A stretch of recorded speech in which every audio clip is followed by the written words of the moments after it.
خانیوال ضلعی امن کمیٹی اور بین المسالک ہم آہنگی کمیٹی کا اجلاس منعقد ہوا۔ اجلاس کی صدارت ڈپٹی کمشنر اشفاق احمد چودھری نے کی۔ اجلاس میں اراکین صوبائی اسمبلی خاور علی شاہ، علی عباس شاہ، ملکہ شاہدہ احمد، ڈی پی او اسد سرفراز بھی موجود تھے۔ اجلاس میں ممبران ضلعی کمیٹی اور بین المسالک ہم آہنگی کمیٹی نے بھی شرکت کی۔ شرکا کا ماہ رمضان کے دوران صفائی، سیکیورٹی کے بہتر انتظامات اور رمضان بازاروں کے کامیاب قیام پر ضلعی انتظامیہ اور پولیس کو خراج تحسین بھی پیش کیا۔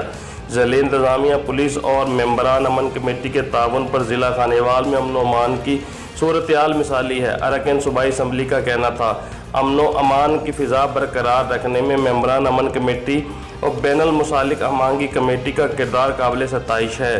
جمعۃ الوداع اور عید کے موقع پر پولیس کی جانب سے سیکیورٹی کے بہترین انتظامات کیے جائیں گے۔ کیمرہ مین خالد جٹ کے ساتھ عدنان۔